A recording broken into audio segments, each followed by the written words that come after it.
You say, I have no idea. But I do love this chair. It's great. Ooh, what's that? Hey, a pine cone. Smells delightful. Let's get that out of here. Let's go. Man, my own bones are aching. I like going for a walk. Hey, that's a birdie. Look at that up there. I like birdies. Oh, what's that over there in the forest? Oh, you know what I could really go with? A tree hug. Wonderful.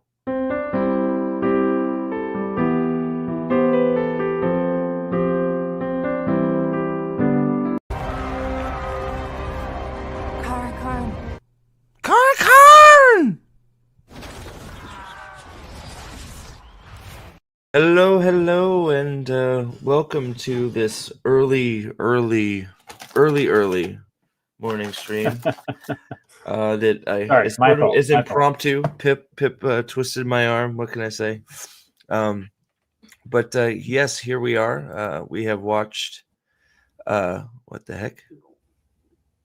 We have watched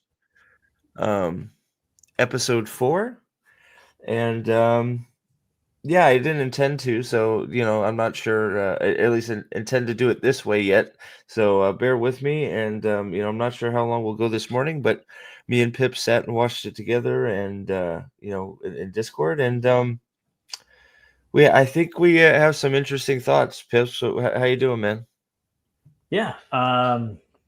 So first, I just want to say thanks for agreeing to watch it with me. I think us being able to watch it and talk through some of the stuff was good to kind of get some of our thoughts together. Yeah. And I know it's super early for you there. It's the middle of the day for me, but yeah. For so yeah, once, you I have the upper appreciate hand, that. right? You got the upper hand on me for once. So Yeah. there you go. But yeah, I think this is going to be a first for me reacting to one of these videos. Me too. Yeah, I think we have to probably start this conversation with a Disclaimer statement about like the series as a whole, and one of the things that has been consistently a I'd say an attack against the so-called book cloaks, right? Which is that you guys don't want it to be good, that you would have only been happy if it was a a 1-for-1 adaptation, right? We get given the sort of Sophie's choice of like, you either get what Rafe gave you or you get a 1-for-1 adaptation of 14 750 page books. And so if you're not willing to watch a season-long showing of Crossroads of Twilight, then you have to accept what Rafe gave you, right? Like that's the choice that we have been basically told was available to us, right? And I think that this episode is going to be a good point for us to kind of put that to bed, in that like, no, we're willing to talk about the things that the show does well when the show does things well. Right. I agree. So let's have that conversation. Yeah, because I think this is it's sort of hard to, because I wasn't expecting this at all. Now it's not like a first. It feels weird. It feels very weird, right? Because we were talking about it before we went live too, and I think this is, at least for me, first we got way more Rand than I thought we were going to get, which was surprising and welcome. And I think it's probably by far, because I haven't felt it by far, I think it's the best episode of the whole series.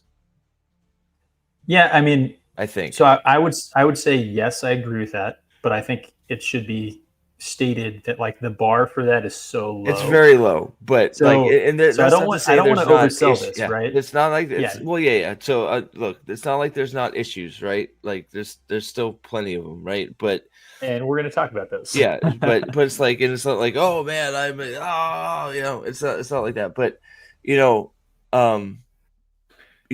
was, they actually were, there was actually some effort here to try and do things the way they should have been, right? I don't know, maybe you can articulate it better than me, but Yeah, I wasn't surprised. I was surprised it wasn't Rand having visions of people telling Rand what to do, right? Where it was, you know what I So mean? I'm gonna be honest. I didn't think we would see Rand's visions through Rand's eyes.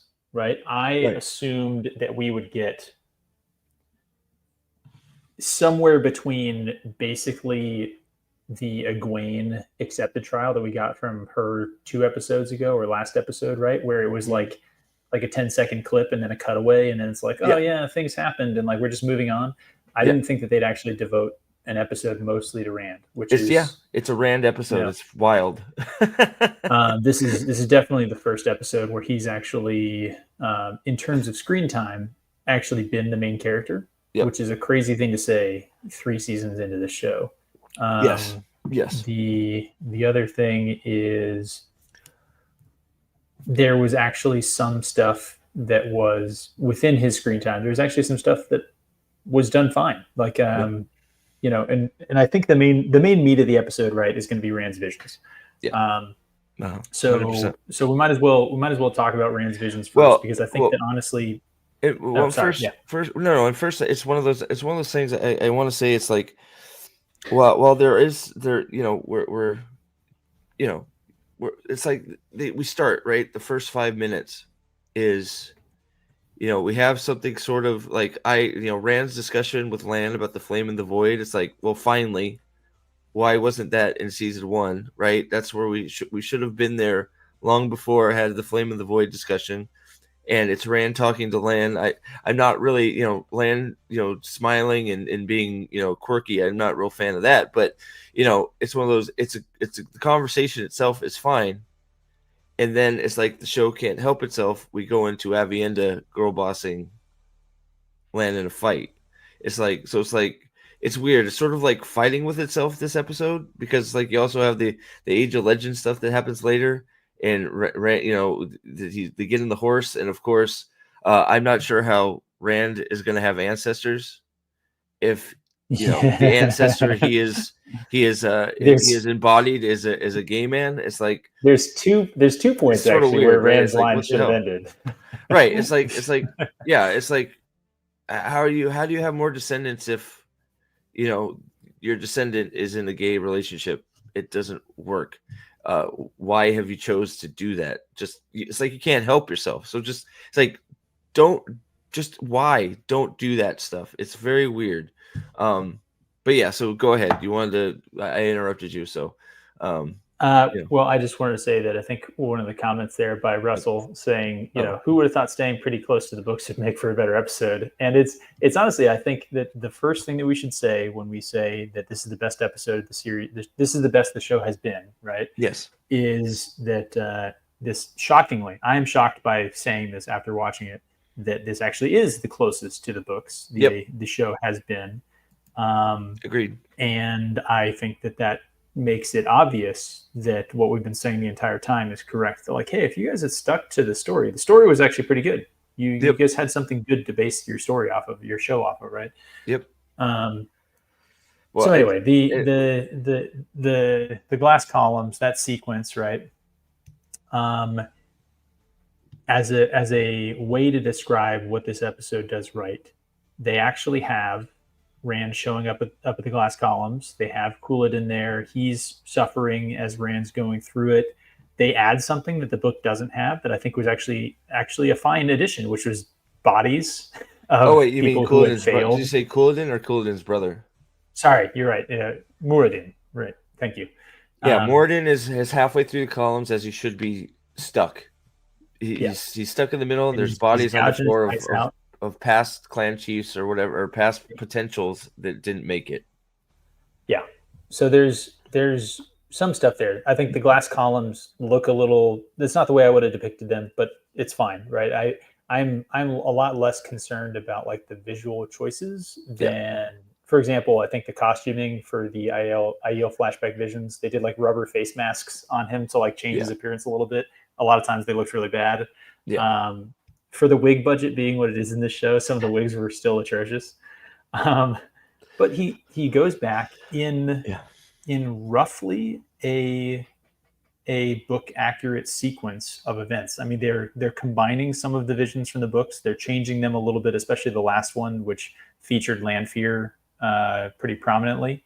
Yep. But it actually did establish the broad strokes of the Aiel and how they got to be the people that they are, how they went away from the way of the leaf, how they were committed to the Aes Sedai, which is the purpose. That's the narrative purpose that was trying to be accomplished in the books. Yep. 100%.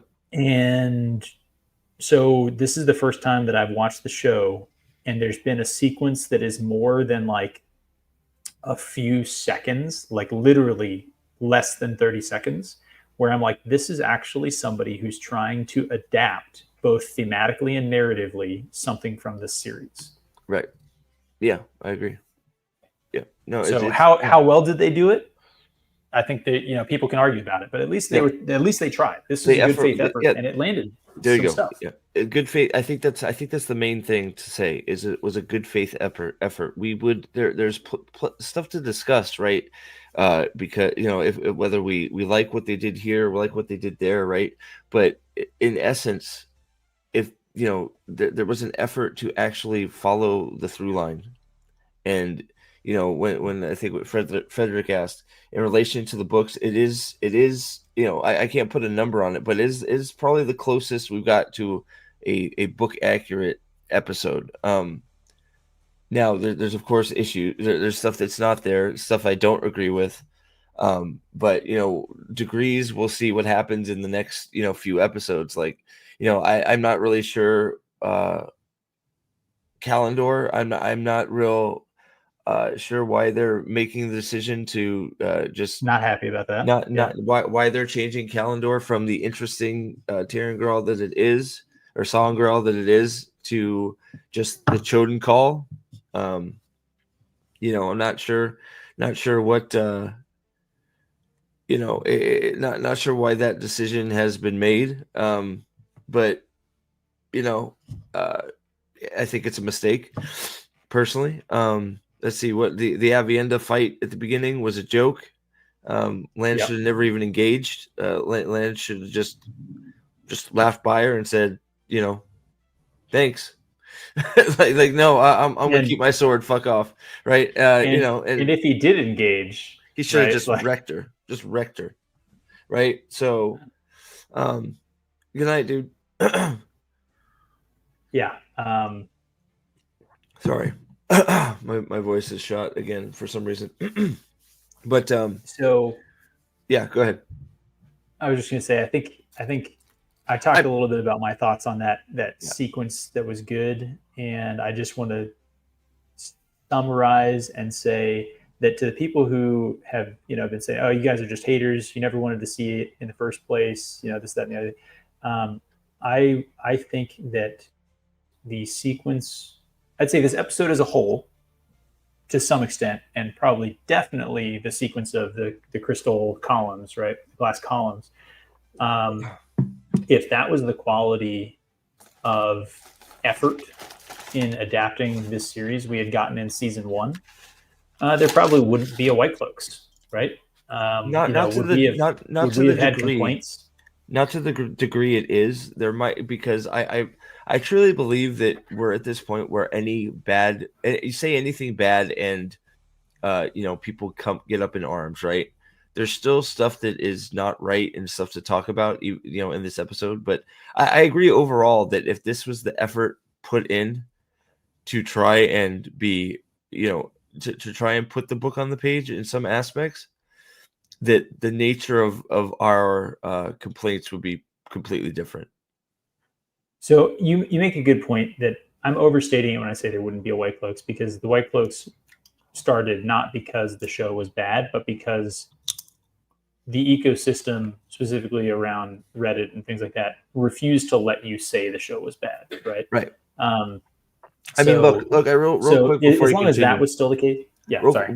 No. I interrupted you, but real quick, we're in a weird spot, so we're gonna freaking like mumble. I'm gonna say it. We're gonna mumble around here a little bit and try it, because this is a complete shocker that there's anything other than complete disdain. I wasn't expecting that this would be anywhere close to okay. So the fact that we got this instead of just some like Moraine girl bossing everything in Rodion is like she does some stuff, but you know what I'm getting, right? So No, we're in a weird position, right? So it's like so yeah. So go ahead. Sorry, yeah. we So haven't been here before, is what I'm trying to say. we hadn't been here before. So to the point you're making, and kind of the point that I was making, right? That like while we were watching this together, we both kind of said the same thing. That like, where was this in season one, right? And I think the thing that needs to be called out specifically about that is that this is the episode that Rafe Judkins wrote this season, and Rafe Judkins wrote or had a much closer hand in writing season one. He wrote episode one, he wrote episode 8, and was much closer in the writing process holistically in the season one than he has been since. Apparently, the writers room has more writing freedom in the later seasons. That's how I understand it, at least. So the question is, if Rafe Judkins, as the showrunner, wrote this episode, where was this why in why season wasn't one? yes? So Amanda, real quick, me and both Pips have both said that this is probably the best the series as a whole has had to offer yet. Um, that's not saying that there's not some issues in there, because there are. But I think we are both of the mind of if this was the effort that we put in from episode one to try and have a good faith adaptation of the Wheel of Time, then our complaints and our stance on the show would be very much different. Um, right? Am I fair? Is that fair? Me saying that? No, I think that's the right way to say it. It's not that I'm saying that this episode was great.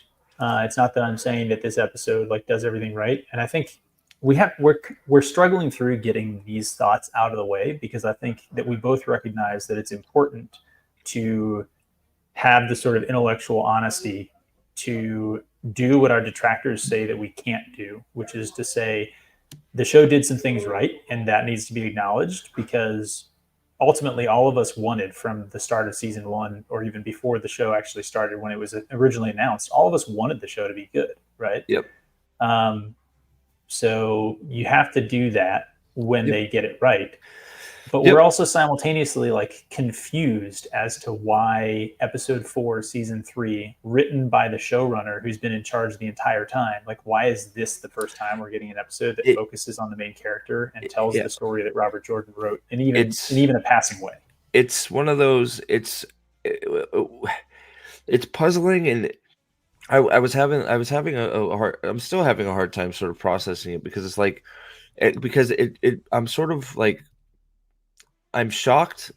And look, it's not winning any Emmys, right? It was okay, right? It was okay. It was fine.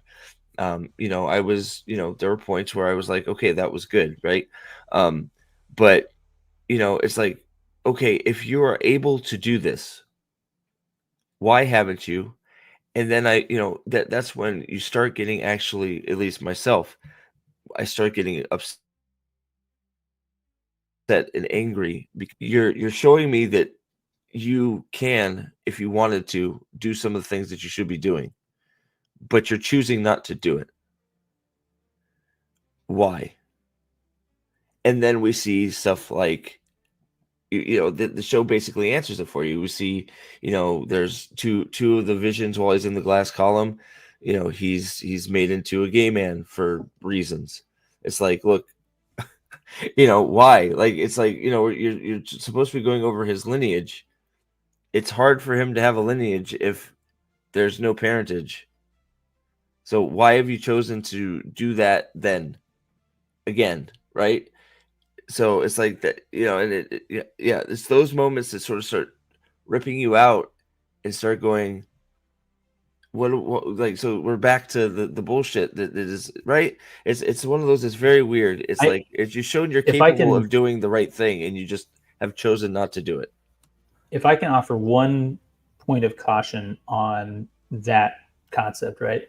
So it is possible that there was not an intent to make that character in the final vision into a gay guy with his boyfriend or I whatever, guess they right? could just be friends. Yeah, I guess that's And possible. Just and yeah, I think that true. to the extent that that possibility is sort of rejected as you're watching it, and you just immediately go to the like, this is ridiculous. This is supposed to be Rand's great great great grandfather. Like, how does this work? Yeah, It's because of the damage that Rafe has done to the show thus far, right? yeah, Which is something that I think I want to bring up as we get into the problems that the show has, or that this episode had, right? Is that yeah, this this episode had some problems where the bad parts were often an attempt to clean up a mess that they made by deviating from the original story. So, we'll maybe talk through this in a little more detail, but Moraine's, spirit quest is the like flicker, flicker, flicker, but yeah. she gets it instead of the main characters, right? Right. And the only takeaway that I can get from that sequence is that she's coming to the realization that maybe Lanfear is untrustworthy, Yeah. Right. No. which Well, which that's is so dumb. well, that's what we're talking about too. It's like, what was what was Maureen's purpose in going in there? Because it's like, oh, you've learned that you're gonna die. Uh, great. Like, and oh, you learned that Lanfear is untrustworthy. Yeah, no shit, right? So it's Yeah, like, Lanfear is going to betray you. What? yeah, it's very weird because like I feel like and I had I while we were with Rand, I was okay. The minute we went away from Rand, everything sort of went haywire. Is that fair? Which is like the story of this entire Yeah, show, right? So yeah, why is it that 2 seasons, 2.5 seasons were bad? It's like, well, because Rand hasn't been in them, and it's very hard to tell the story from the books if the main character, who is not just the main character when he's on the page, right? So yeah, Rand, a lot of the POV pages, like a lot of the stuff in the books is done through the eyes and through the heads of other characters, right? But yeah. Rand never ceases to be the main character. He's the Right. driving force of all the action, right? Yeah, Um, it's like the whole point. Dragon Reborn. He's not on the page. He's not in the book very much, but he coats the whole story. Right. He affects everything, even though he's yeah, not there physically. Right. Um, so that's sort of what I think that's what you're trying to say. But yeah, yeah. So I don't know. Do you think we've gone through enough kind of staging the positive points? Do you want to I dive think so. into I mean, kind of I going think through the episode? yeah, I think that's where we need to go. Was he saved by Moraine? No, he wasn't. Um, Shockingly, we both thought he was going So to. so Moraine. So there's two things that shocked us. Okay, one, he was not saved by Moraine. He was not saved by Avienda. Neither. Two, Lanfear drilled the bore. Couldn't believe it. Yeah, they actually had it. They actually had her drill the bore. Which Although was undercut a little shocking. bit by the fact that the show has not actually made clear that the Dark One is evil and that the true power is bad. Well, So because yes, they downplayed the evilness of the world, her drilling the bore is not like well, as bad. they're also having to backstep with the show has basically portrayed Ishmael as the Dark One for 2 seasons. So they're having to work to get to try and get rid of that. And there it's like there's actually a Dark One now. It's like you've portrayed the Dark One as Ishmael. So it's like I'm sure that there are probably people that haven't read the books that are like, well, wait a second, I thought that guy was the Dark One, right? So that's also a big Yeah, problem they've created for themselves, in my opinion. yeah. I mean, I will admit that if you're building yourself a restricted adaptation where like we have to do this entire series in a limited number of seasons or whatever, I think it was always going to be a little bit of a stumbling block. The whole like, in the eye of the world, you have this guy who's the Dark One, and you only find out later that he's not actually the Dark One, and it kind of comes up a few times. Like, to people who hadn't read the books, I think that was maybe always going to be a little bit of a stumbling point. Well, the problem is But they never have him be Balsamon and be crazy. yeah, So if he that was crazy and and a lunatic, and saying he was the Dark One, it's like, well, he's not. This is a calm, cool, collected person in their yeah, eyes, saying he's the Dark One, or well, he didn't say it, but they're portraying whatever. It's not a yeah, stop. You get what I'm saying. yeah. Um, sorry, do I have so yeah, so we can talk, we can go wherever you want, man. Sorry, I'm trying to get Well, my thoughts together here. So, I well, mean, I know you uh, don't want to go too long, so I think we can kind of summarize this as like a really actually good conversation about the flame in the void yep, and a actual decent scene between Lan and Rand, which should have been in season one. this should have been right outside the two rivers, right after they left, when they're in there, when Yeah, Land's first training. This should have been that, was it, with them, yeah, him still trying to, deal with what he's found out about his father, and Land teaching him sword skills, Flame in the Void, all that. hmm I was shocked that they're actually doing more sword training, and that they hmm actually were hitting swords this time. They weren't just doing, not that the form was any good. Like, look, we're not, we're not yeah. going to stumble over ourselves with bullshit. we'll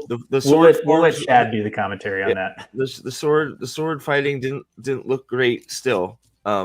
But they were still actually fighting instead of just doing poses like a kata, right? So, And the thing that I want to say about, like, why do we say why wasn't this in season one is because it's important to point out that, like, their whole thing this entire time has been they didn't have enough time to tell X, Y, or Z, right?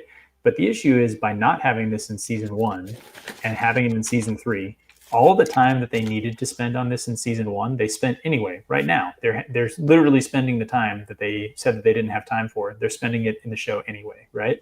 But then they also had to invent the whole thing with the crazy Blade Master and Kyrian. They also had to invent they had to make all these other patchwork scenes to try and, again, to fix the damage that they did by just yeah, not being this scene of Lan and Rand training in season one. So it just goes to show that, like, yeah, we've been right the whole time, that these scenes were actually critical, that they had to happen, and that the fact that they happen now is like, I mean, this is a too little too late. yep, And on top of that, they ruin it by what I think you're about to bring up right now.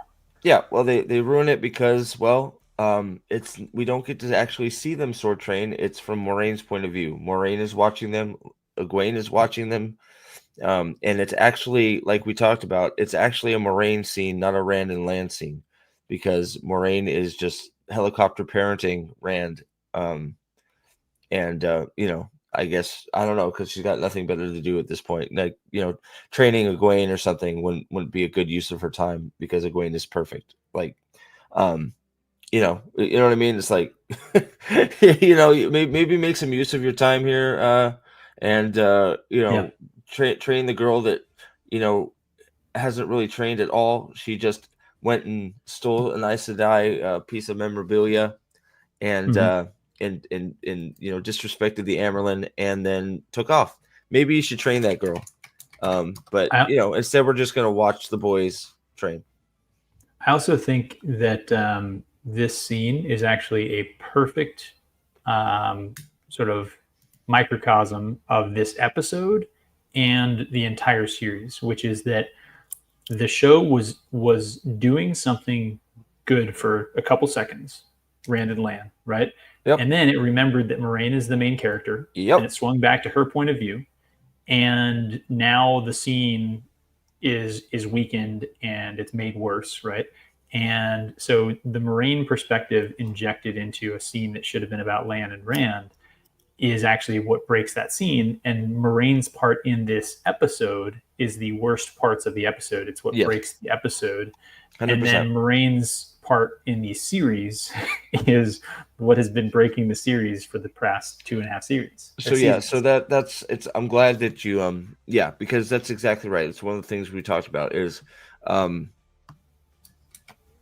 sorry,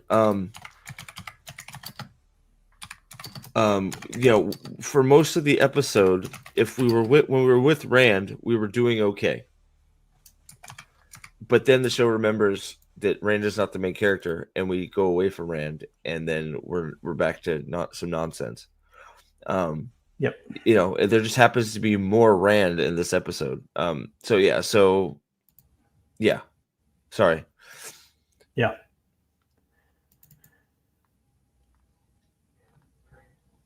So, you good? Yeah, man. Yeah.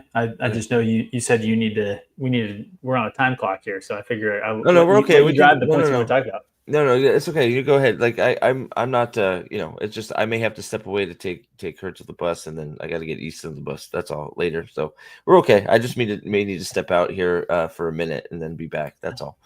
No biggie. We may not need to end the stream. We might just need to have everyone just sort of stare at Well, whatever you can screen you talk. leave up. You can talk, right? For a second, right? I mean, it'll I only think be like 2 minutes. It won't be okay. Well, that I think bad. we've talked about this scene, so Yeah. I don't know. Do you have more to say on it? Not really. We get the Flame of the Void talk, which is fine, way overdue, and then we completely lose it because she's got to say her piece with Egwene, and then we go right Yeah. into uh right into this weird scene with them talking about Exposition drop. Yeah. exposition dump, and then we go into the scene we saw about the bad Lance fight scene, which is a total misrepresent. Oh. Another show that we know nothing about Land Mandragora. We don't know that character at all because we've talked about it many times now. Land either would have not joined in on this fight, and just told her to he would have just said nothing and gone on his merry way. And if she Can I insisted, he would have just rolled her. Go ahead. can I say that I think there's three independent and completely unrelated things that are wrong about this scene, right? So the first Mhm. one is, why does this scene exist, right? Yep. So the scene starts with like the wise ones and they're talking exposition drop whatever, and it ends with Avienda giving up the spears, they get broken, and she has to request to go to Ruidian, right? Mm-hmm. Could have happened when the other requests to go into Ruidian were made, because I don't know why they separated them out. She leaves like the day before, they do it the next day. This whole scene didn't need to happen. She could have just been with Rand, and then they could have told her, you need to give up on being a maiden, give me your spears, you're going to Ruidian. All the stuff they do at the end of this scene could have happened there or at any other time, right? It Yep. did not need to have a fight happen first. Yep. It doesn't really establish anything about her character. We already know from the previous season that she can apparently take on like 12 guys. So like, what does it matter? The next thing is that she fights Rand, and of course just bodies him in like a half second, which is Yeah. like, let's undercut our main character. Yep. Cool. In front of all the IEO, In front of all the AO. we have lessened Duran. Yeah. After explaining how the guy shine system works, they explain No, it no, no. wrong. This is before Nick. This is prior to going to Rodion. No, I know it's prior to going to Iridian, but No, the Nick. previous Nick said, conversation, the sorry. exposition drop was the guy shine conversation. It was No, no. the Nick. it was Nick was saying Nick said Avienda beats Rand after he's declared Karn. oh No. yeah, yes. So the guy shine conversation happens. So we watch Avienda essentially make Rand in a position that the IEO would have seen as him having lost G, and the recovery in IEO culture would have been to make himself guy shine to her. That's what it actually does.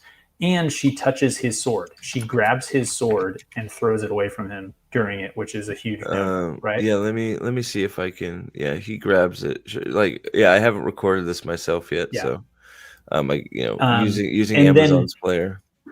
then everything you said about the fight with Lan, right? So there's three major problems with things that happen. There you go. That was her. Bam. So she touched his sword, and he's now guy shine. Yeah.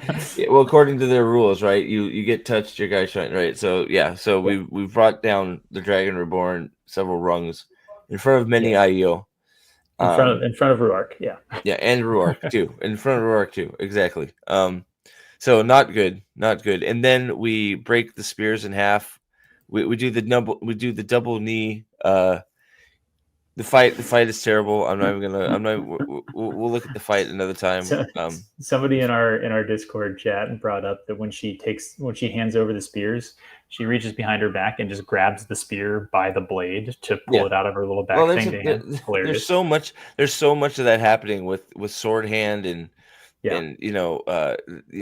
that bullshit, with the for sure, by it takes you out of things when they start grabbing these these. Yeah, there she goes. She just grabbed it by the blade. Takes you out of it when you're just haphazardly, handling these dangerous weapons, and it's like, oh, don't worry, my palm is fine. And she just breaks them. She breaks the Spirit of Halloween, spears over her knee, like they're nothing. Man, she has got a strong ass knee. Um, so So so more problems, right? Again, we're not really with Rand, so and then from there she asks to go to Roydion and runs off. Um, why I'm not really sure. Like you said, I'm not really sure why they have her. They want her to go first. I don't know. Maybe there's a line. hmm. Only one person can go in the rings at a time. I don't know. I'm not sure. I'll be right back 2 seconds. So this is the Okay. I'll put it on the Rand Moraine conversation. There's some stuff to be said about that one. Bless you. Excuse me.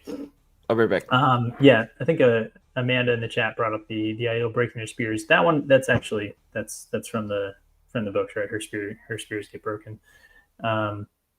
So this is the point that, again, I think needs to be made is that when you are thinking about the time devoted in this episode and in the series altogether, like, you always need to ask yourself at the start of every scene, like, is this scene worth the time that was devoted to it?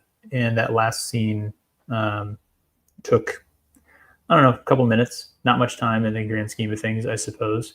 But it served no purpose other than to shame Rand, which is just literally the whole story is based around that in this show. And then to establish Avienda as Lan's equal for some reason, even though she's never going to use her spears again. I'm just gonna run down 2 minutes to take her down to the bus stop, and then I'll be back. Do you want me to? I'm sure you covered this. Do you want to stay here or go to another scene? You can go to the 1 or 3 arc and them talking. Yeah, that's good. Right here. Yeah. All right, cool. I will be right back then, like 2 minutes, cool. Not long. So here you go. You got them walking up to Ruidian. We're about to have them, like, they're doing a little exposition drop. Ruark's going to show them the tattoos and is going to call them dragons, and the people of the dragon is going to be brought out and all that stuff. Which, I mean, Ruark did show his arms and explain that to Rand in the books, right? But this scene is, I don't know, relatively inoffensive to me. I don't know, you guys in the chat might, those of you who have watched already, so Grifter and maybe a couple others, might have a different take on this. I was like, okay, it's an exposition drop conversation. They're walking up. It is what it is, there had to be some explanation of this at some point. We see the tattoos. They're not great, but they're there at least, which is better than we can say about the Heron Mark brands and herons on the sword and all that kind of stuff. Let's see. They get up to the crest and they look at the city of Ruidian, which we'll probably have a picture of when he gets back. And it's, I mean, not awful. It's not the dome of fog the way that maybe I kind of thought of it. But it's a giant built city in fog in a valley. Like,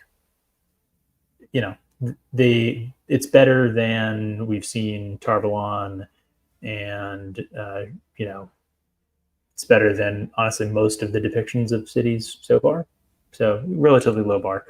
But the funny thing is that the Shido show up, right? So we have the Tardad, they're rolling up with like all of their 7 extras because apparently COVID extra rules are still around. And the Shido show up and they're Aiel in black Cadansor. So we have the Sith, arrive, which is just sort of absurd.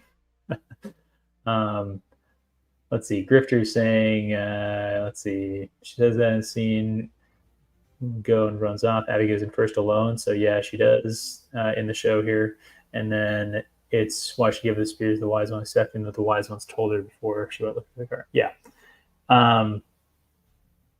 So I mean, really, other than just the fact that this is an exposition drop with an okay shot of Viridian, like this is not offensive to me in terms of the show, but the Shido showing up and Savannah's sort of like get up is going to be, you guys gotta see if you haven't seen the pictures. So she's got what I thought was supposed to be like her hairdo. I'm not sure which is worse, with it being possibly a giant sort of updo of piled I guess hair extensions. It's fabric, which is like a massive and super elaborate turban, I guess. You gotta see it. It's pretty fantastic. And then we get the showdown with the Tardad and the Shido. We get a little bit more of like what Ruidian is. We find out that Muradin is in there already to become clan chief, and Couladin is waiting in the wings. There's a showdown between Couladin and really about Rand and the Wetlanders who have been allowed in. And then Rand asks permission to go, and we start getting the kind of press, right? To answer your question there, no, Amanda, about the wise ones wearing lots of jewelry. And in fact, Savannah, who it would have made the most sense to have her wear lots of jewelry, and it is not like overly done, although maybe I was just distracted by the headdress. I mean, it's pretty hard to see anything else with that being in the shot. So you guys will see in a minute. And for those of you guys just kind of coming into this, Steve had to step out for just a second. That's why I'm just kind of talking through. I don't know, chat, the few that are here, hopefully the overarching commentary that we gave at the beginning was sort of clear. We'll probably talk more about it as we go through, but we're getting into the sort of your normally scheduled review at this point. And we're definitely getting to the point where the best part of the episode is going to come out, but we're also soon to see where the problems creep in, which is going to be Moraine going in. Moraine is going to go in and have her own sort of visions, but unlike what they're supposed to be, which is a few visions of the future, right? She gets 3 separate sort of visions of possible futures going through the 3 rings. That she gets essentially the flicker scene where she just keeps going through different like lives where she's the Amerlin, she's her Land dies, Rand dies, like all of these different things go through. Yeah. Let's see. Comments. Present himself as a woman. I think he meant that he copied Abby and his mannerism to ask permission. And then the changes you're describing contribute to the feeling of this being the same world and in a negative way. Yes. So, again, I think the important thing here is what we've basically said is that the part that sticks closest to the books actually ends up being the best. The other stuff, goes rapidly downhill, which, is unsurprising to really anyone, So the question then becomes for you as you watch this episode of like, do you agree with the take that Steve and I had, which is that there's enough good things in this episode where there was actually an attempt to adapt parts of the book seriously? Do you think that there's enough of that to give an overall positive feeling to the episode? And then Grifter, I think, made the point that Steve and I both agreed when we were talking about this, that so much about our feeling of this episode really is going to depend on the next episode. Because while this episode really amounted to like one pretty decent scene, which is the crystal columns. That scene can be completely ruined by what happens next. Just like this episode was, was worsened by the stuff that happens around it. And yeah, I mean the lack of trust for the showrunners and writers and your skepticism, Grifter, is totally correct. Which is why it's weird that Rafe wrote this episode. Sorry, All right. what did I miss? We got a little afield from this scene because I had to come up with things to talk about. Sorry about that. But I think we talked up to the Shido and Savannah showing up, so we should skip ahead so that people can see the get up. Yeah, give me one. Sorry, I gotta do this real quick. All right, cool. Sorry. All right, so we got it. You want to go? So we covered all this. Savannah get up. All right. So I'm not sure why they all went right up to Roydion, right up to the gates, so to speak. They should be much further away, I think, but and then we get, while you're pulling this up to show the Sith, the Shido Sith Lords, yes, the Sith Lord. as well as Savannah's updo there. Which she does have more jewelry. I was distracted by the updo. The weird whatever that is on her head. Like I don't know what that is. Yeah. But. So Nick brought up saying that hey, there's still no way that the show kind of recovers, that Rand is too far gone, all this other stuff. And I don't think either of us are saying anything other than that, right? The show is still unrecoverable, right? Oh yeah. No, this episode had some glimmers of a way that they could have done the show from season 1 to the point where I wouldn't have been pissed all the time. So let's backtrack real quick. Okay, the show is still fucked. Okay, let's be really clear. Okay. It's just this episode is actually aggravating on a different level for me, because it shows that they potentially know what they should have done and chose not to do it. There are things in here that would have made up for a passable adaptation, and they chose not to do those things for the previous books. For some reason, this moment in time, they decided that it was okay to do it. Like this section, for some reason, I don't know why, but that's where we are. The show is still, having a few good scenes of Rand and Roydion is not going to save the season by the season or the show by any means. Because we still end with Matt not hanging from Avasandora. Apparently, he's going to get hung from something else, according to Min's vision. Unless her vision's wrong, who knows? She's a dark friend, so she could get it wrong for all we know. Moraine has the female Choden call apparently, and was carried out of. There's all kinds of things that are still wrong, but it's just different because while we were with Rand, things are better, a little better, right? So, right. Yep, I think Nick's comment there is that this episode just demonstrated that they could have done the show better. Yep. And you said that before, that they could have done it and they chose not to. But anyway, back to this headdress. Yeah. I don't know what the hell is. Just why? We're in the hottest. It's just why.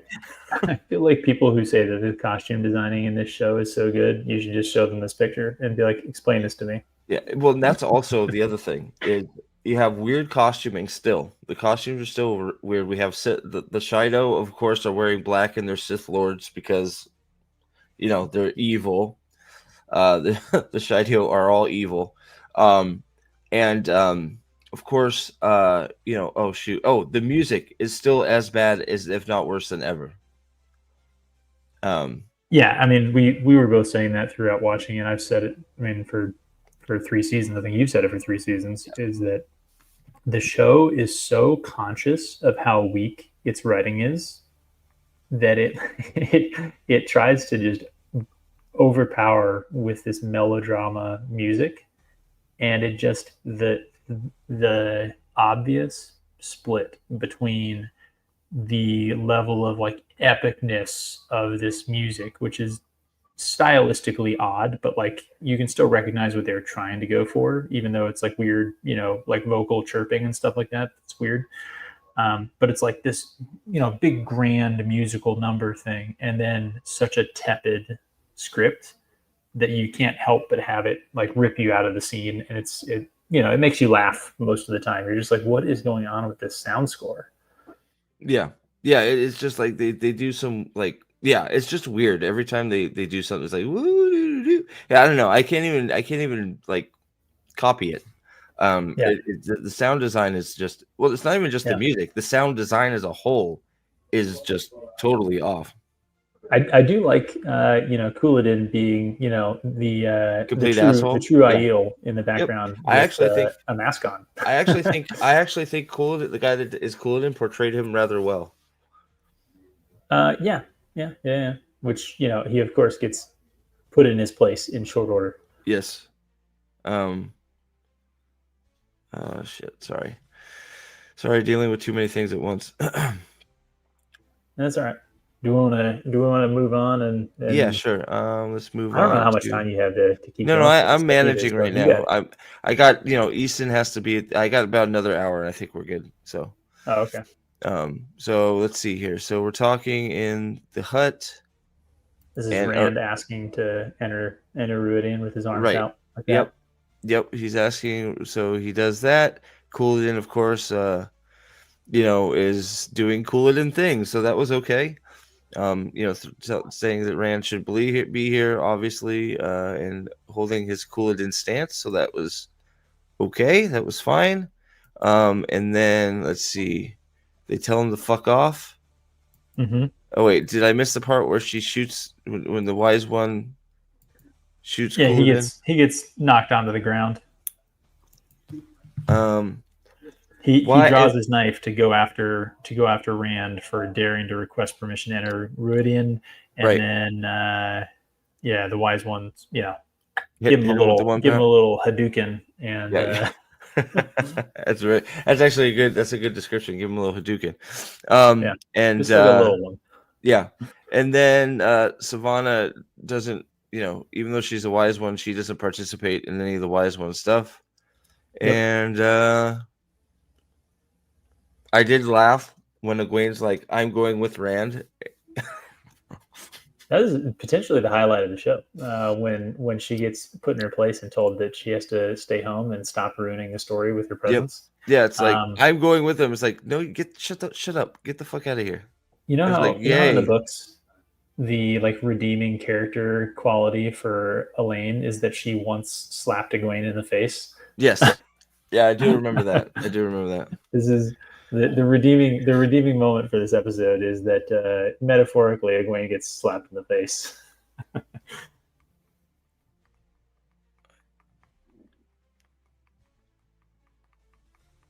Sorry.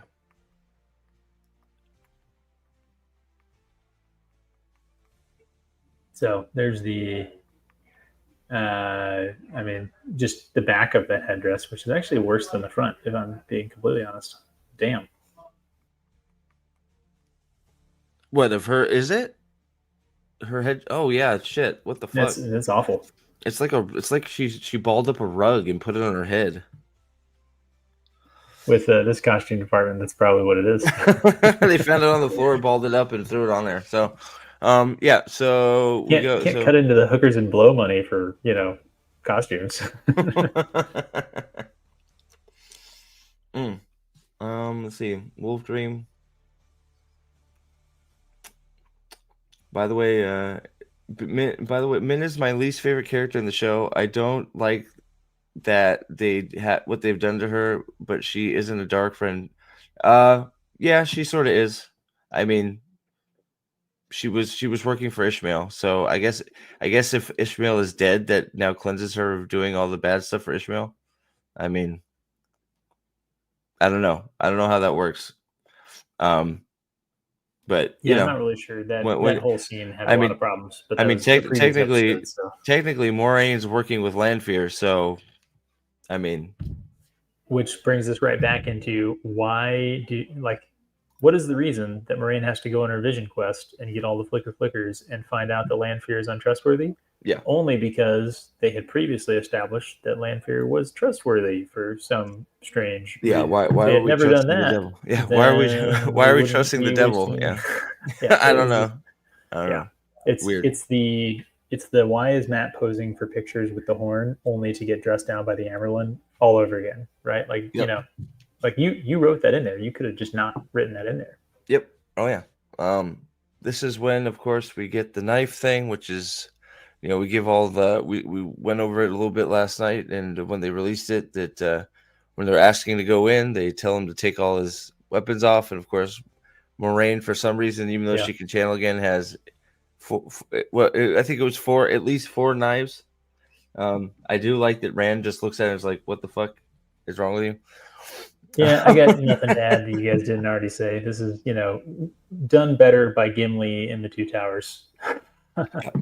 Yeah, and then we get some weird chanting from the wise ones, which fine. And then the best part is that the annoying part, I should say, is that There's the shot of Rudian for those of you yeah, guys who haven't seen the episode yet. So Rand should have took off on his own.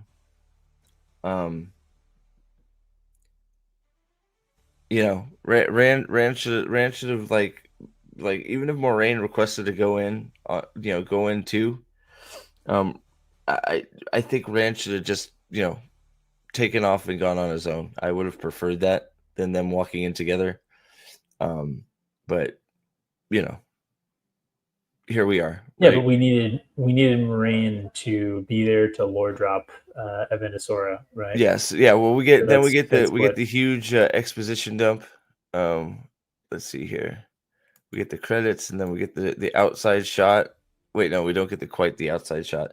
So we're having a discussion about Avasandora in the middle of Roydion, which I don't know why Avasandora is right inside the gates. I don't think it's right inside the gates. Because they show where the fog emanates from in the later scene. They just basically skip the entire journey through the city, right? So they show you an outside shot of the city. They show a couple shots, and then it's like, oh, we're here now, right? So they speed run the city so that then they can tell you the history of the Aiel War. The giant feet men are right here, and then we just okay. So they just speed run to the middle. Yeah, there. Plus side, okay. The tree itself looks good. The tree is fine. Yeah, yeah. I mean, the city is okay. I guess the scope of the city is why you can't see it from the hillside. Because I was wondering. Yeah, in the fog. Yeah.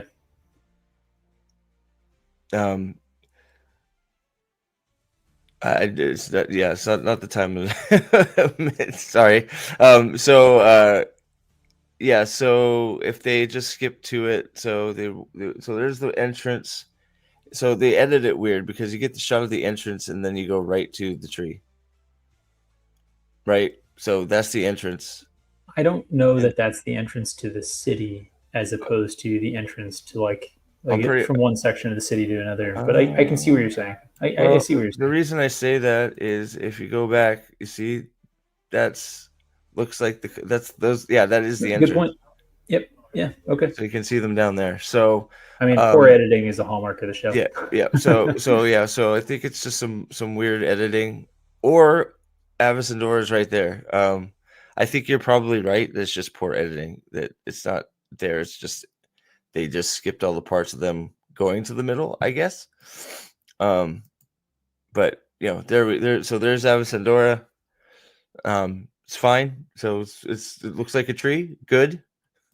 Then we get the lore drop for the Aiel War, right? Which, okay. The tree Avendasora had to be explained in order for the visions to make sense, probably, right? I think that probably needed to be explained. What is the explanation of the Aiel War is not a terrible way to mention Avendasora. Yeah.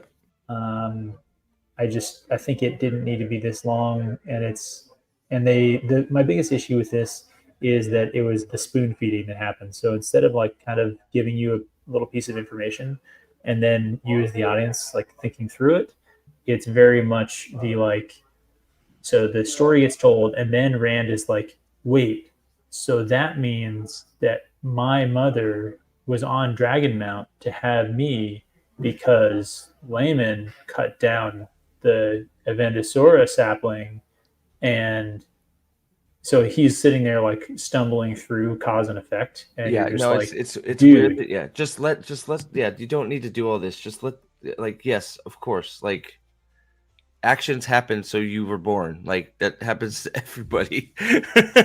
Right? It's just it's yeah. so weird. The same complaint that we had about the quick exposition drop before they go into the city. So like, hey, we put our weapons in the ground, and then she's like, you're going to go into the glass columns, and you're going to go back through the history of your bloodline, and you're going to experience, the Aiel, and she basically like says what he's going to see in the visions in like a Yeah. quick kind of Cliff Notes version. And it's Yep. like the only reason this dialogue is in there is because you guys don't trust your ability to actually show it in a coherent way that would make sense to somebody. And so it's like, dude, you need to actually just spend a little more time to just do the showing well, and then Yeah. stop telling. Yeah. 100%. Yeah. Agreed. So yeah, so it's just like yeah, so we both had to stop and sort of be like, why yes, cause effect is a thing. Good job. It's something that is something you should be able to trust the person watching the show to figure out that the Aiel War led to Tigraine leaving, which led to this is a through line that we should be able to decipher if you've done your job. But I guess they don't trust us to do that, so they tell us exactly word for word cause and effect. This is where I think Rand says "fuck off" and I'm going. is that I forget exactly how that happens, but More or less, he's like, yeah, I've got to go do some stuff. He says, you should not have come. That's exactly the line, yeah, which Moraine, is yeah, which is yeah, correct. That was truth in advertising. yeah, Moraine. I forgot exactly what led to that, and I don't want to really. I feel I don't really want to fight with Amazon's player, but I found Nah, it funny that he's just like, you shouldn't be here. I'm taking off. We'll see. yeah. We'll Rand see. We'll Rand see throughout ya. the series has occasionally channeled the audience. This is one of them. And Yeah. then I think we get into the visions, and I think I don't know that we need to go through every single vision. I think we've already talked a little bit about the visions. Maybe we can just kind of pick So one so you get the feel for how they worked. We can show a little bit, but yeah, so you get the columns. The columns aren't my favorite, I'll be honest, but I also assume you're probably going to do a pretty full review of the visions and the columns in your own video. So I don't know how much we need to really talk about well, every I single mean, we can do as much detail. as we want, man. It's all good. I'm not in a big rush right now. I just it's another one of those things I might have to step away for 2 minutes. That's all. So we're not in a hurry as long as you got time, man. We're fine.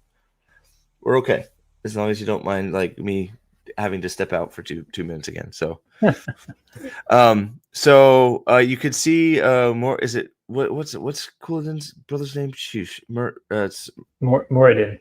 Morden. Okay, he's in the columns there.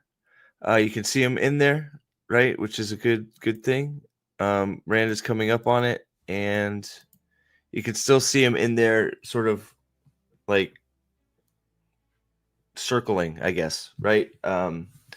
You can tell he's sort of lost in what's going on. Now here's where the bodies Pips was talking about were added, which was a nice little touch. I think I agree. It's nice that to see that there are decaying bodies and people have failed. This is not easy, Yeah. So right? that was not included in the any books. One of the few times that I actually think just straight up adding a non-canonical thing to a scene improves it, because it makes sense that there aren't any like predators in Yeah. in the city. Wait, the And predator, dude, that would ramp this up quite a bit. and I mean, I guess you could say maybe the wise ones, when they go through the columns, they're collecting the bodies of the people who died. I think if I'm recalling properly, oh man, now I need to go back and read. Maybe the chat can correct me if I'm wrong here. Does Muradin? So he gouges out his eyes. He's messing himself up, but he just like disappears maybe when he doesn't make it through, right? And so maybe the implication of the books is that essentially you like are physically brought into these visions, I guess. And if you don't survive it, you don't come back out again, maybe. Maybe. But I have no issues with the bodies being here. I think it actually shows some of the stakes. Rand stepping on one was good. Yeah. So the struggle, then Rand starts struggling through, which was Joshua does a good job, I think, here. They must have had some fans going to try and help him give that feel of struggling in through the columns. But we then, so we get the Blood Snow flashback. We did comment that I would have much rather, like, they could have put a beard on him. But the all the extra rubber and stuff for his looks, they should have just left the rubber face stuff off and just let it be Joshua. Give him some facial hair and stuff like that. No, I think we're both in agreement on this. I think that the extra prosthetics to change his face were not an improvement on the scene. No. And I think especially with the explanation before of like you're going to go back through your bloodlines, since you already explained what's happening in these scenes, you could have just had it be Joshua in each of the scenes. Yep. Like like the audience would have figured it out because you literally told them what it was. Mm-hmm. Yep. So, we're not going to break it down now. I'll look at it. I feel like this was like the worst of the scenes too. By the way, the Blood Snow repeat. Yeah, it served basically no purpose. Yeah, it was definitely the worst of it. We didn't need it. This was when this popped up, we were both groaned, and we were both like, "Oh, great, here we go." Right? I was right. At least that's how I felt. Right? This was just like I don't know. I don't want to speak for you, but when it showed up, all I could think about was, "Great, we got to deal with Blood Snow 2.0." So. My first thought, and actually, my expectation subverted here. I assumed that there was going to be something where Rand was going to experience Tam killing his actual father. I thought that's what we were going to get shown. Yeah, you thought that was going to happen. You said that like 4 times, and you're like, I can't believe they didn't do it. Also, we're going to go right back to costuming here for a minute. This is why you don't make breastplates that don't cover your breast. And that can't do their job. Just saying, like, why you've made a breastplate that doesn't cover your chest? Yes, Joshua plays all of his descendants. All the interviews. Remember all the interviews where he's saying he gets to wear, do all this. Basically, all the different makeup stuff for Joshua that he's talking about in his interviews take place in this episode. That, and I guess Crazy Rand in the river. I lost track of Crazy Rand. You're right. So we get the Blood Snow. We of course get our first yell. So, and then we transition back to Rand in the columns. This one was also, he looked really weird in this one. This was the worst of the prosthetics. Yeah, this was the worst looking he looked. Yes. Remember the Geico commercial with the caveman? Yeah. Yeah, and he also, for some reason, decided to whisper talk with this guy. I'm not really sure. All the time, man. The whisper talking. Well, the whisper talk was really not great with this, like this one, right? Yeah. But it's it's one of those things. It's just like, okay. I'm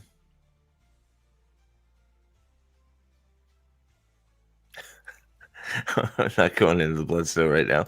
I'm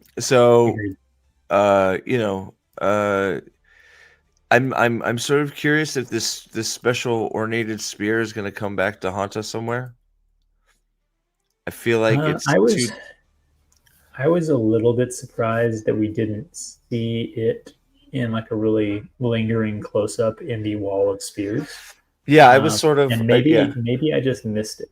yeah. Maybe it was there and I just missed it. Yeah, Like I would have thought, I may go back and look to see the wall of spears where they're standing to see if that one it happens to still be there. Which it's made of wood, so it really shouldn't be. So if it's not there, it actually is better, right? yeah, I I mean, over that long a period, it should probably degrade. But I mean, yeah, but you know, there's no reason to make it that fancy. yeah, To have it yeah, not show up again. It's one of those Chekhov's gun yeah, things. But then yeah. again, this show subverts that all the time. Yeah. So I'm not sure if I don't know if it is or not. We've already seen Matt's Eshendari, which is the bedpost knife, but this may be them trying to retcon it. I don't know. Who knows if we're ever going to see it again? But I thought the same thing That as would be you. hilarious. So Rand finds it and then he Gives it to Matt. gives it to Matt in Tanchico. So it's Rand's gonna pick it up in next Throws it. episode, He just and then throws it. Matt's just gonna have it. Well, no, Rand picks it up, and in a fit of rage, he throws it, and it lands right in fucking Matt's feet. It's like, where the fuck did that come from? Yeah. It's like, wow, that's a nice spear. Matt's gonna say, "Wow, that's lucky." Dude, I hope that'd be so good. I love it. So yeah, so Grifter says there was a black shaft on it. Maybe, I don't know, but so I don't know if that's Ashendari replacement or not. We'll see. So this is the creation of the mist, right? With No, this is her meeting with the chiefs, right? So he no, goes she into the what city, and then all the chiefs are there, and she tells them that they're oath breakers, and he says, "I will go through the columns. I'm no oath breaker." So she the just made. mist gets made right there while they're standing on the hill. Yeah, The but mist she gets makes made. it, right? She's making it Yes. prior to that, right? Yeah. Yeah. Okay. Yeah. Yeah. Right. Right. Yeah. And then he walks through the columns, and that's the end of this scene. Right. So is the that's so the Sarkaren is put in.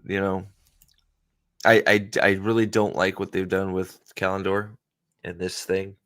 Also, we do have to mention that this is Latrodecime, aka the Tamerlane seat, aka Luz Theron's whatever she was. Yeah, what was she? That's a good point. Yeah. Well, Whatever. in the actual lore, she was just a leader of the female Aes Sedai faction that opposed Luz, right? Yeah. But he was the Tamerlane, not her, right? Yeah. But in the show, she's Tamerlane and is Yeah. now here, like 1,000 years after the breaking, when Ruidians is being founded. So yeah, that's good. Sorry, trying to catch up in chat. So, all right. So we move on. We have the I forget where this one ends, but it's basically he says I'm gonna do my thing. I'm not a coward. I'm not an oathbreaker. And then we shift back to Rand. So I guess that one was just to get the shot of the mist being made and the first of them going through the columns. And there we see Couladin ahead still, which is good. Yep, was good to see. Now he's doing worse for the wear each time. Yeah. Yep. Yeah. Every time Rand comes out, Couladin's brother looks worse, which is great. We see the body there. Sorry. I think we keep saying Couladin. It's Muradin, right? I say Couladin's brother. Yeah. So Rand is struggling as well, and then we get Hobbits. The Hobbits. Yeah, I immediately was like Mary, Pippin, and Sam. I was like, so and it's also Rand, Matt, and Perrin. Yeah, it is 100%. But and I think it should be shown, right, that Rafe, true to form, one of these three characters dies before the end of this vision. Pick which one. I didn't even Tell, think about tell that. me, You're right. tell me which one of I these three people gets killed in this vision. I You'll didn't even never think about guess that. which one Rafe kills. You're right. I did not think. Wow. Wow. I didn't think about that at all. Holy shit. Okay. Dude is nothing if not consistent. Wow. So yeah, the hobbits are of course loaded, and they even say they've smoked too much weed, so they're lit and playing with Yeah, the tree. they're yep. So It was Farmer Maggot's mushrooms, right? yeah. Um. So they get The sister got kidnapped his sister by gets kidnapped, bandits, right? And and of they course decide to they're set upset, out. right? Yep. So they go get her or go to get her. It goes bad. Perrin dies. Well, not Perrin, I guess. Um, let's see here. So we get the sword dialogue about not picking up a sword or using a sword. Yeah, what happens? So Perrin, so they knock out the one guy. Yeah, Perrin, man, it's so dark. yeah. Rand stabs a dude with no, he doesn't stab him. He chops his face off with a spear. Yeah, that was weird. The Like other just the other stab him. bandit gets hit in the back of the head with a rock or something like that. So Yeah, so I'm the not. two Yeah, the two kill someone, and the third guy, Perrin, not Perrin, gets stabbed by like a knife in the chest and ends up dying. And then they bring the body of one of the sisters back, and the other two live, or maybe they bring the body of not Perrin back. Either way, yeah, I don't know, but it's one of those. They, of course, there's the body of not Perrin. and you'll Um, notice who of the three boys is not there. yes, yes. Well, you'll see him. Let's see if I can. God, I hate Amazon's player. I was trying to get a shot of him being stabbed, but like impossible. It's not worth it. Not It's too important. dark to see Yeah, anyway. yeah, yeah. So, oh, by the way, yeah, we made comment about it in the Blood Snow. Not sure why Rand wasn't veiled during the fight, but um, I guess like that one bothers me too because it's not like, hey, I'm not wearing a whole another costume under this costume, right? It's like you know what I mean. It's like you're wearing prosthetics and stuff. They're not going to see your face better without the veil Yeah, on. for Put the sure, veil for on. sure. But that's a minor thing. So, uh, especially because they keep forgetting the veils. There you go. There he is. He's dead. So not Perrin is dead. The girls are saved, and they call them strangers, oath breakers, and this is, I guess, supposed to be the first break off of uh, the Aiel as we know them. Rand. Yep. Uh, It uh, Road? it it explains this vision explains the spears can put food in a pot. They're not only weapons. A sword is exclusively a weapon to kill other people. So that's why the prohibition against swords. It explains the veiling yourself, the cover your face, never return to me. Yeah, So they have at yeah, a at a minimum, they accomplished some of the stuff that the divisions were kind of showing, explaining who the IEL are and how they get there. yeah, Again, like are they hitting everything? No, right? So the visions in the books, I think, were like 7 or 8 visions. They're only giving us like 5, and one of them was the blood snow, which was kind of a waste of a waste. vision. Yeah, the Bloodstone was a Um, waste, but we know they're and not parents' ancestors. We're just having a lull. I don't know if you're talking about something else, but I know that's not Perrin and Matt's. You're supposed to think of Perrin and Matt, which is like whatever. Yeah, and Like you Amanda said, but brings up the sharing of water. Other Rather than the blood snow, if they were going to bring up the Kyrian in connection with the Vendosora and the Aiel War, the first vision should have been the Kyrianins making the water oath with them, or getting the cutting of Endosora maybe in some exposition in the scene maybe could have explained the water oath because they helped them. That would have been a much better connection narratively with the setup they gave. Going back to the blood snow made no sense narratively and accomplished nothing in the visions. yeah, Yeah, it was just remember the blood snow. That's why we did it. So yeah, so Pratt Pratt, I'll just say Pratt is making the same comment as you about removing the water oath. So Yes. agreed, that should have been there instead of the blood snow. I think that's an obvious replacement. Not sure why they decided. Well, we know exactly why they wanted blood. They wanted to get back to the blood snow. So, um, Yeah. and then Also, we were waiting that's for the mother to tell them, you know, to cover his face, that the whole I don't recognize you whole thing, right? So it was good that she actually said it, so the veils actually make sense. it would be um, better if we had consistently seen Aiel yes, wearing veils during 100%. only one instance up to this point, right? So Yes, we know 100%. canonically that like the Aiel wouldn't just show up around their party of like four people when they ambush them in the waste and already have their veils up because they'd be, okay, we have overwhelming numbers. We're here to capture these people, not kill them. And they would raise their veil only when they're about to fight. Right. The fact that we haven't seen that at all, let alone Yeah. consistently, hurts this scene. Yep. Yep. So let's see. So okay, so Rand is banished. And then we skip back to Moraine, which was like, where she, of course, just She Avicendora finds a opens sawing her rail. branches, and yeah, Avicendora's like, here is the most powerful song girl you can ever have. Just take it.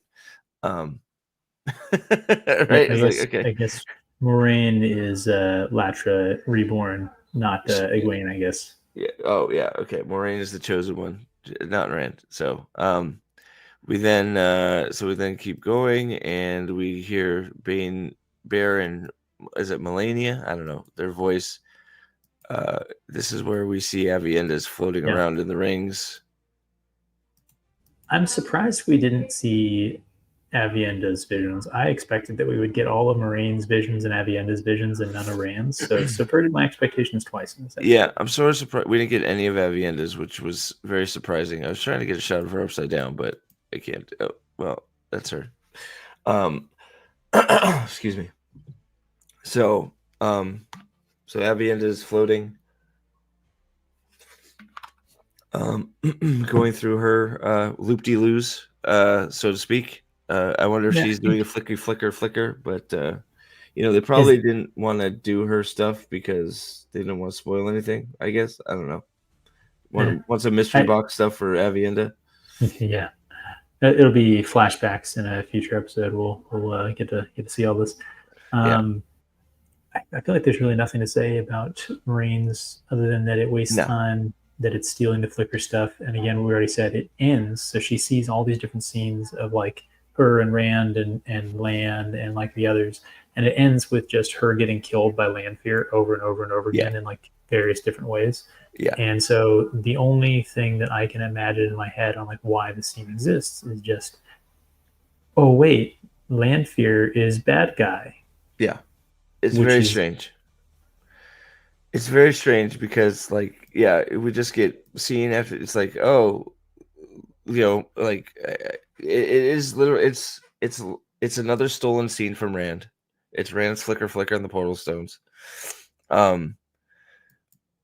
But with the Inception sort of spinning camera work. right, which is whatever. That's the one they want to mount their hat on. But then we go. Thankfully, this doesn't last too long. We get the bad CGI fire. Um, so we get flicker. So it's weird. We get flickers of Rand dying, and then we get flickers of Moraine dying.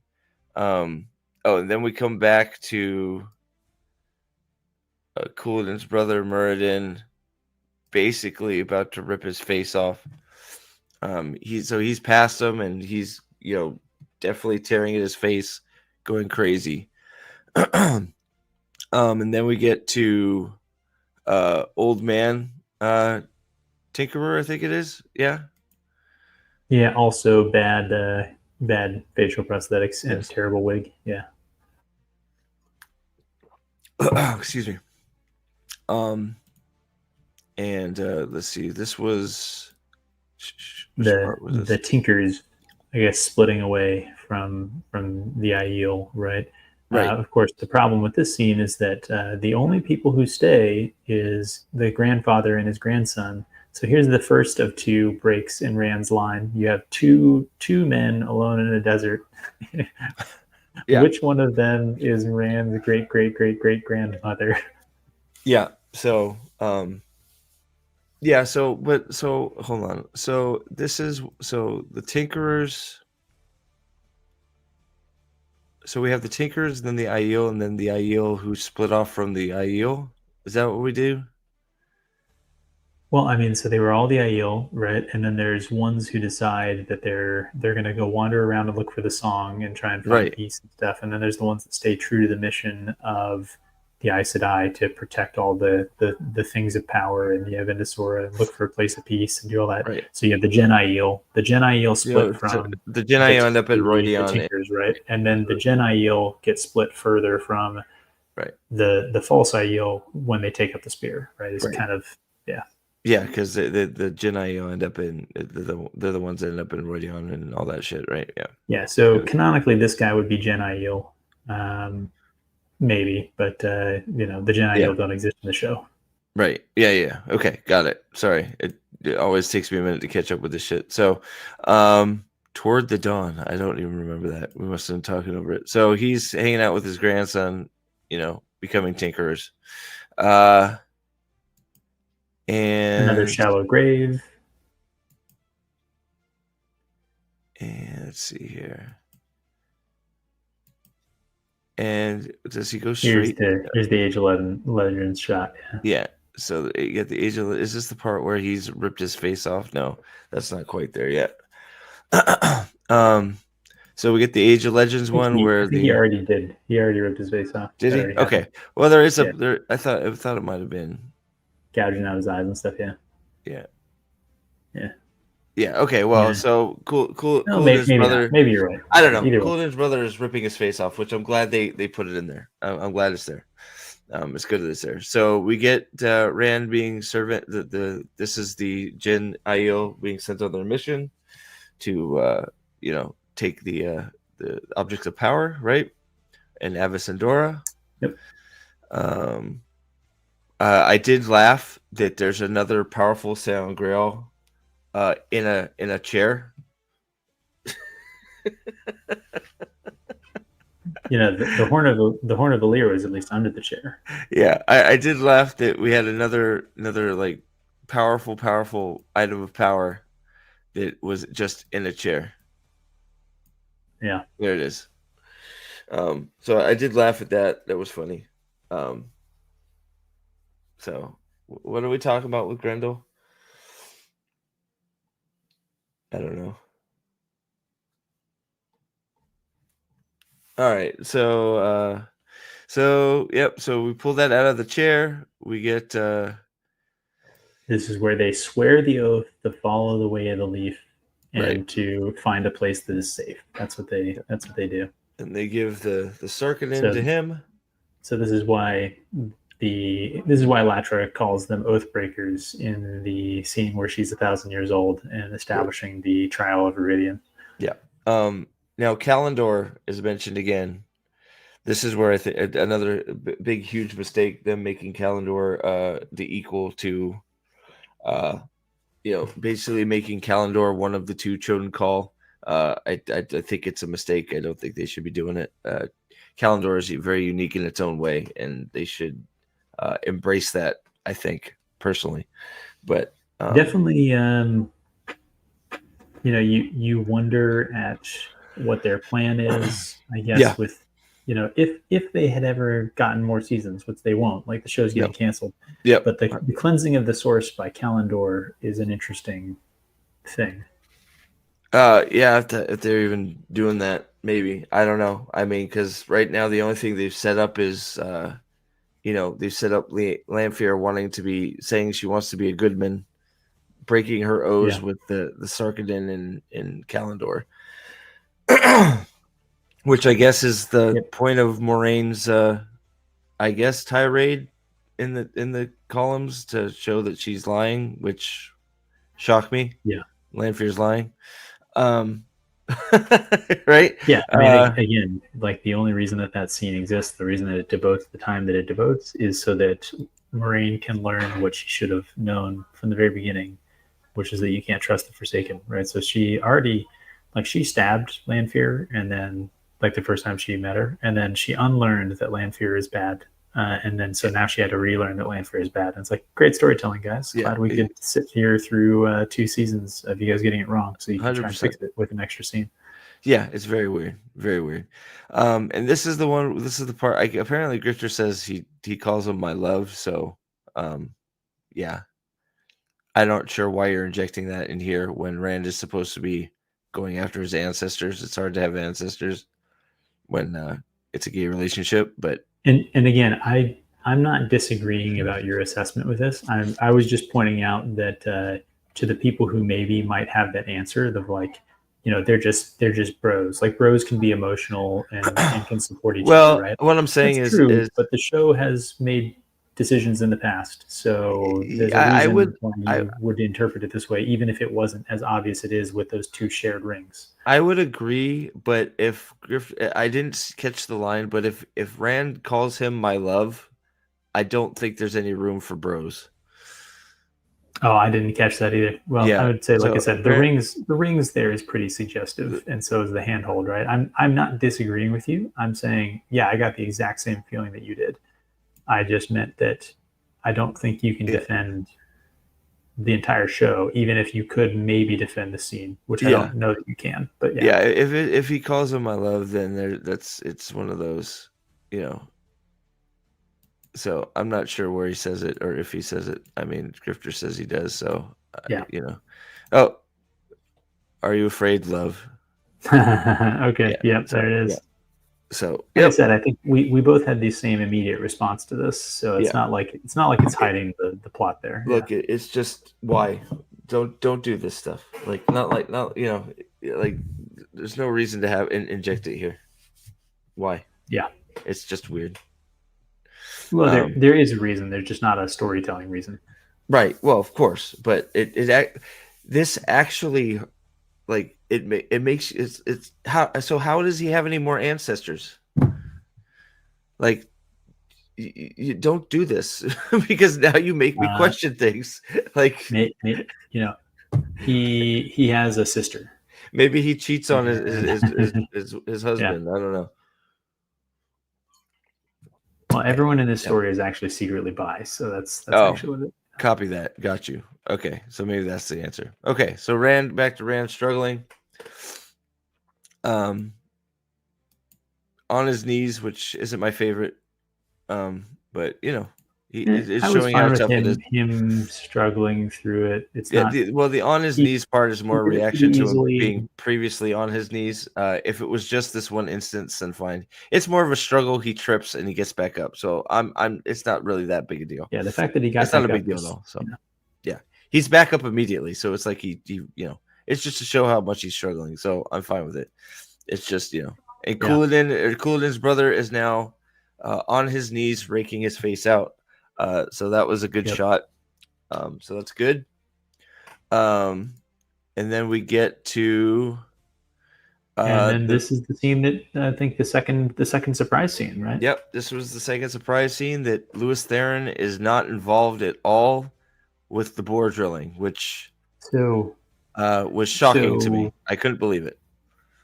I was shocked that they actually had Lanford do it, right? That Yep. she's the one who unintentionally breaks the board.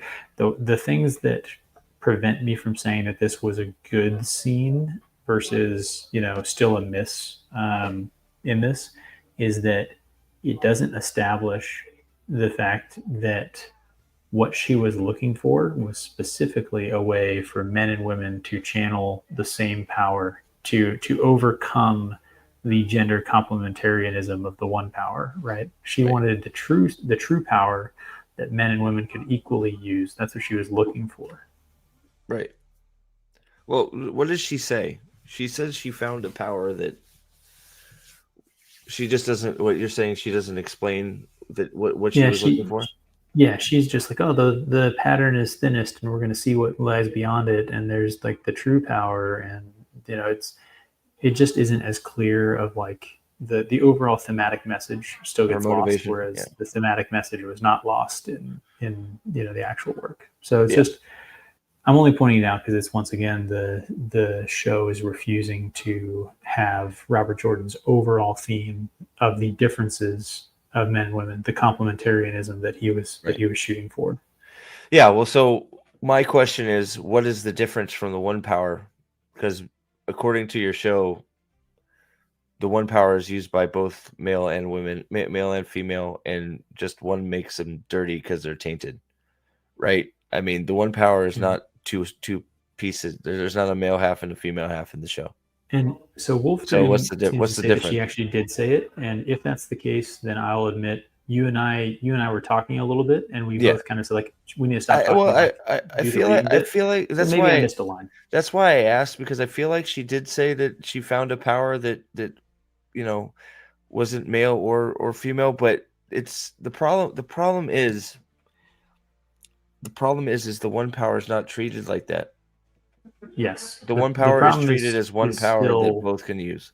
That's the yeah, the problem. problem is still that it's not, it wasn't set up enough of the why this is different from the one Yeah. power and why she was looking for it. She's not set up as being ambitious and seeking after power. She's shown to be sort of reasonable. She's just an academic, and that's the miss in this scene for me. Well, yeah, the big problem is, even if it, I'm pretty sure she says it's a power that can be used by anyone. The problem is that's how they Fair portray the enough. one. That's how they portray the one power though. So what's the difference? Yeah. I mean, there is no Sidene, there is no Sidar. It's just the one power. They, it's so and when men channel, it's dirty. They haven't, they still have, and they didn't even like try in the first 3 episodes of the season to split them apart. Like to Yeah. the whole thing they did with they let they let Loyal open a way gate, so he can open way gates, right? They didn't even try and make Sidene a thing. It's still not a thing. Um, Hmm. to even the Yeah. point where Rand's description of it is still not accurate to what Sidene is supposed to be. Like how fighting for control over Sidene is different than embracing Sidar, right? Um, so Hmm. I don't it, because they haven't done that. Her finding a power that is basically gender neutral, um, it has less meaning because the one power is already gender neutral in your show. Yes.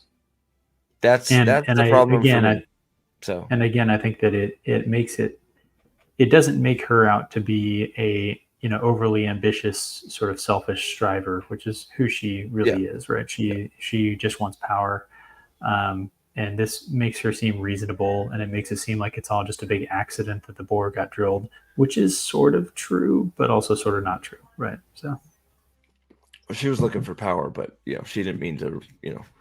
It's true. It's yeah, true. It was, yeah, I take your meaning. Yeah. Um, and then the scene. So the boar actually opening. I that was I don't I don't know. This is they're all farming wheat. you had a good shot pulled up there Which what of her? of the boar opening. So there's a good shot at her station, her Death Star, uh, and there. Yeah, Um, so this is not how I expected it to look. I thought it would be in the ground, like a pit opening. Um, but like I think you said, it was going to be hard to make this to do this. I mean, it's basically ripping a pattern in a hole in the air. So this was going to be a difficult one. I think you're right.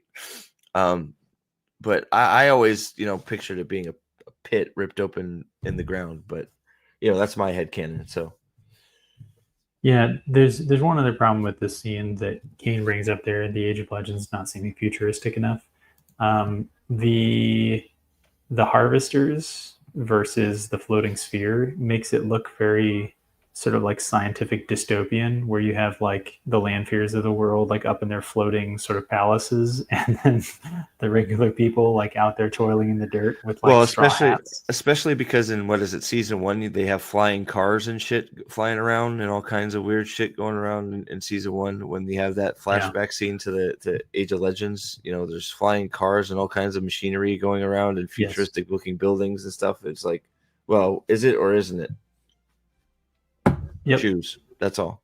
If you're gonna have a floating sphere laboratory, they should probably not be using scythes to harvest wheat. Just Yeah. just that's all. So nope. You could try as hard as you want. Sidene is not a thing in the show. It is not. It is not. It is 100% not. So they have not separated the one power. Except for when they want it to be, and then it's not again. So when Rand has to find the knotted off weave because nobody knows how to tie weaves, except for when they mention wards. Yeah, it's 100% not. So they're still grabbing the same power. It's just different for men. It's not Sidene and Sidar. So it's different for men to grab the one power. It's not different because the power is different. So which makes it the same power. So, we have a line straight from the characters saying that, men make it dirty. That's all. So, yeah. So if they wanted to make it clear, they very easily could have made it clear that there's, just call it Sidene. Just call it Sidene, call it Sidar, call it the male half and the female half. It's that simple. Yeah, which It's the that important, simple. It doesn't have to be a thing. It's extremely simple. yeah. So the important takeaway, right, is that what this sequence is showing, despite its problems, and we're talking through some of the problems with it, right, is that had the show done 2 good seasons up to this point, then this would have made a lot more sense and would have kind of fit in better. There wouldn't have been. There's a lot of other problems around this scene, and that's the reason that, like you said, the show is still fucked. It's still not recoverable. Yeah. It's just it's sad kind of watching this scene and seeing some glimmers of like an actual attempt to adapt some of it, even with some of the changes they made and some of the fact that they still couldn't help themselves with putting in their the sort of political inclinations. Yep. But I mean, it's hard to look at these scenes and not at least like see the book, and that's it's frustrating. Yeah. We also talked about we weren't real thrilled that he laid down. It would have been. I wish he would have just ran over to Avienda first. But of course, we don't have a major thing for Rand to go running towards when he gets out of the glass columns. Matt is not hanging from a tree dying. So I was really surprised that Avienda or Moraine didn't come and like save him when he was unconscious on the ground. Yeah. But yeah. It is not. You are making it up, Wolf Dream. I'm sorry. You are doing the work for the show. The show has not separated the one power in it. It has not. You're doing the work for the show. They have not separated the one power in this show. Period. Like that it's a non-starter for me. If them describing how it feels different to men and women is them talking about the same power. It has never been there's no reason if you're separating it to not call it Sidene and Sidar. They have never called the one power for the female Sidar. They have never called the one power for the male Sidene because it's the same power. They have not done it. Period. Like it's like if you think that's being disingenuous, then that's fine. But I'm just going with what they have shown us on screen, and they have said you are doing the work for them by saying you're letting them get away with not doing it by letting them get with their descriptions of which the descriptions are even wrong. So we'll just agree to disagree on that point because they haven't done it. So Avienda, so at least he doesn't get saved, even though he falls over. And the dragon tattoos, of course, still look appalling. Uh, if there wasn't a clear explanation of what they look like, then you might think they look okay, but they're not right. I don't know why there's a jewel in them, but yeah. Also, So they don't extend onto the back of his yeah, hands, they which don't go to is his hand, which is a similar big problem. It's a huge similar problem. to the problems that we identified about the sword in season one. This is one of those things where it's like there's no reason to do this detail wrong, Yeah, and by not doing the detail right, you close off options for the future of doing the next things right. right. So it's one of those things where it just shows that they're not paying attention. Yeah, I don't understand why it would be so hard to just follow what is given. Just take it all the way down, like just have it go to the back of his hand, make it red and red with gold, highlights. I don't, you know, and we don't need the green gem in the eye. I don't know why it's just difficult to be accurate. You could call it a nitpick. That's fine. It's one of those things that it's one of those many attention to details that they lose in the show for no reason.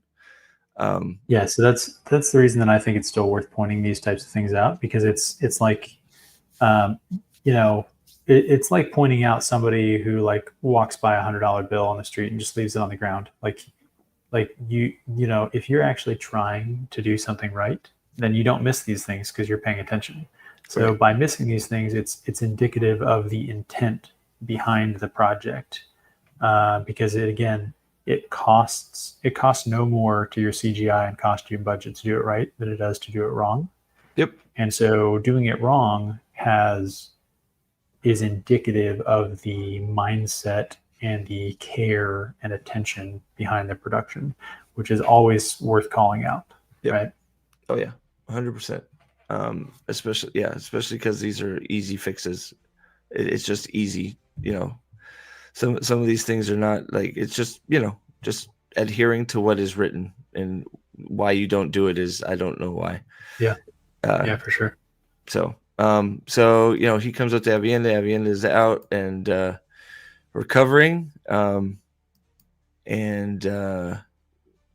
he asks about Moraine, right? And he has a nap by the tree.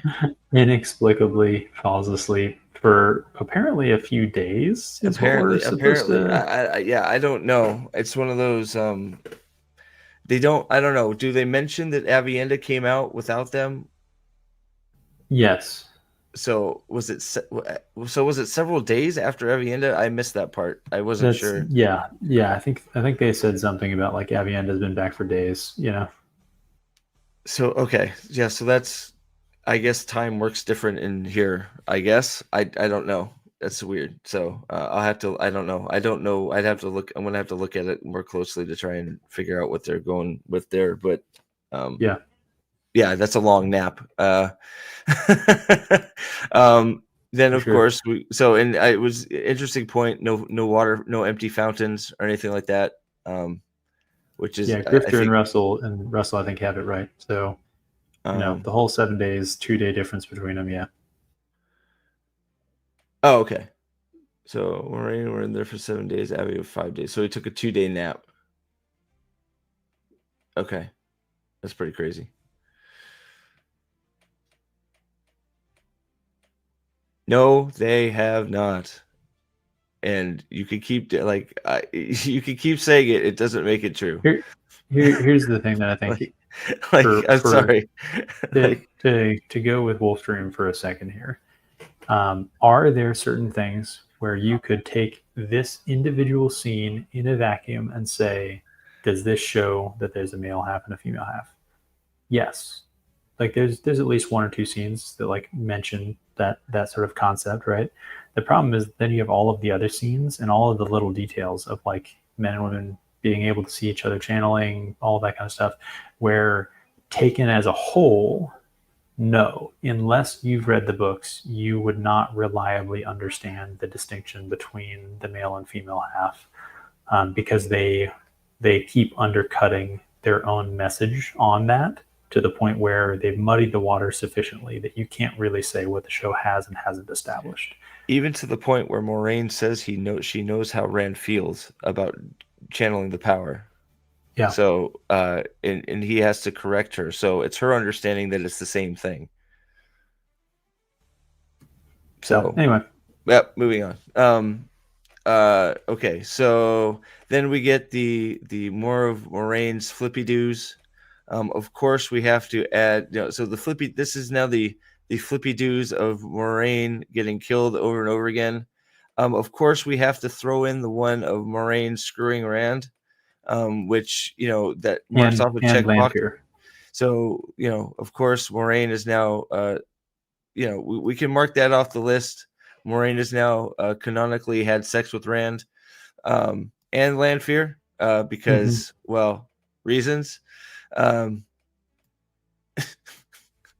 So, yeah. So there you go. And hey, guess what? Moraine figures out Lanfear's a bad. Who knew? Also, we she just do gets killed over and over and we over do. again. And it's like, yeah, We do somewhere. Oh, there it is. We get our first sword hand, at least for the season.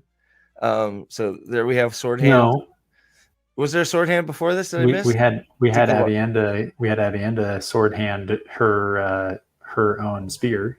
Oh, that's right. You're right. Yeah. And I'm not sure. I have to go back and see the Galad and Gowan thing if they sword hand. They probably do. Probably. Probably But did. yeah. So So we get Lanfear doing sword hand because why not? During the flippy doos and yeah. So then we have Lan and Egwene waiting for them to come out. And he, of course, walks up the hill with Moraine, as we saw, while it is dawn. And that's the end. And of course, Egwene, who shouldn't be romantically involved with Rand anymore, is. So there you go. So that's it. So that's the episode. I don't know if there's a next time. There probably is. They hide it in the. They seem to be hiding it in the oh gosh, the pre not the pre. Oh my god, why can't X-ray I talk? content. The X-ray. No, it's in the like the Dealey Bobbers. The oh wow, it dropped back behind Invincible again. That's interesting. It's in the inside. They've been in the inside the episodes. The next. Yeah. Oh yeah, here. There's one right here. Hold on, I'll bring it up. Have you seen it? No, I haven't. Do we? We don't need it. Do we? Are we going to? Damn. We don't have to. If you don't want to, we can skip it. You always skip it. Sorry, no, I had to sneeze. Right. We can do it. All right, here we go. So, this is the vaunted scene of this is where Moraine takes back over. Apparently, I have seen thousands. I have seen 1,000 futures. Wait, what? Yeah, because I have seen I have seen 1,000 futures. Okay.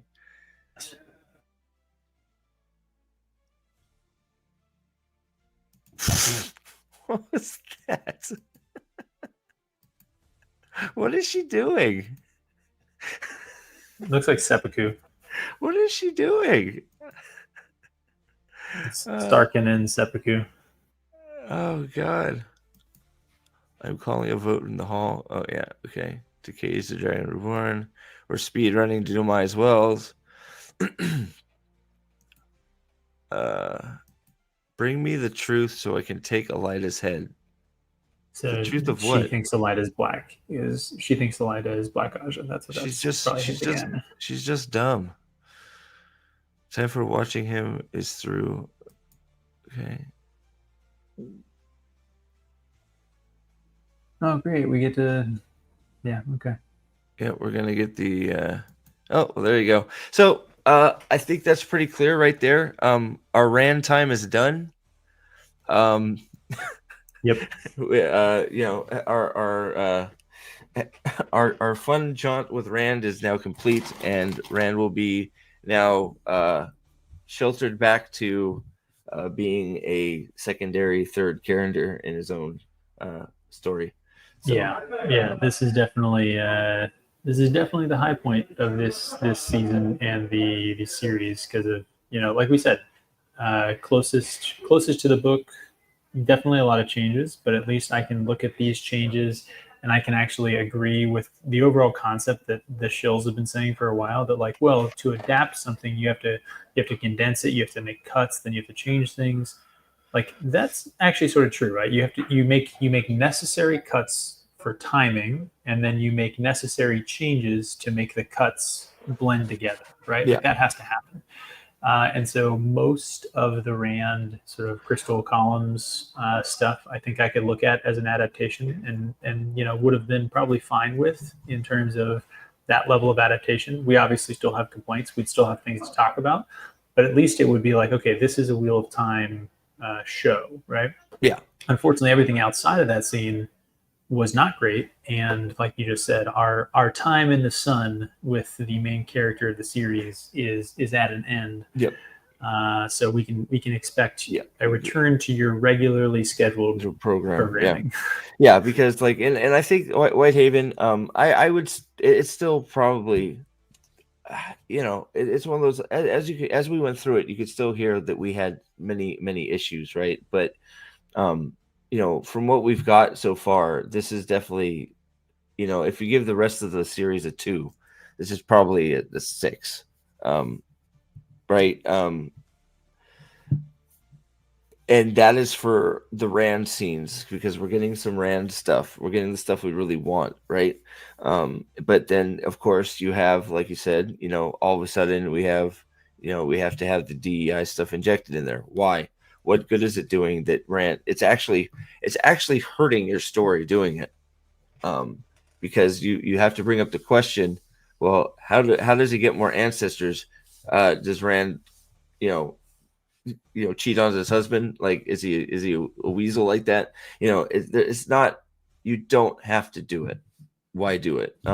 So this So this one I would put in the same categories I think we mostly complained about in terms of the casting choices for the Two Rivers community.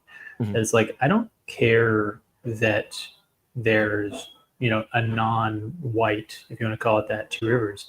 I care that there's a non-homogenous Two Rivers. So if you wanted yes, to make the entire Two Rivers, if you want to make them Hispanic, sort of like Latin, right? If you wanted to make them Arabic, if you wanted to make them sort of Indian. If you wanted like pick one that is in the range where a very sun tanned redhead can like kind of fit in but still kind of stand out, and then the entire Two Rivers should be that, and then Rand should be the odd one out, right? And then that would have been great.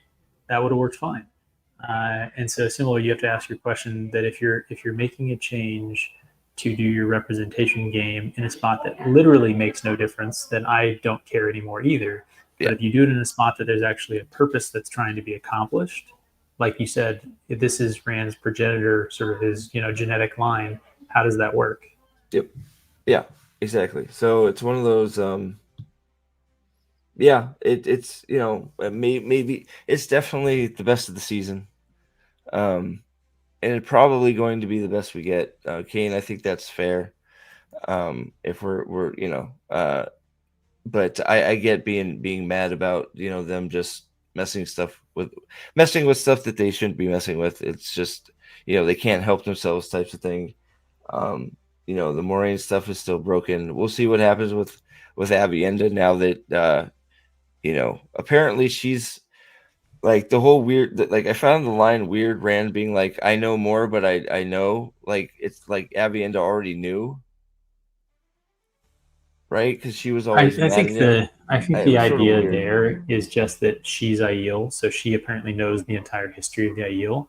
The problem with that, of course, is that no, the Aiel don't know Right. the history Exactly. of the Aiel, right? That's why the Right. columns are the tests that they are, and Exactly. so it was still out of place. Yeah, Right. That's why it was like weird. She shouldn't know. She should now know what you know, and she should be apologizing to you.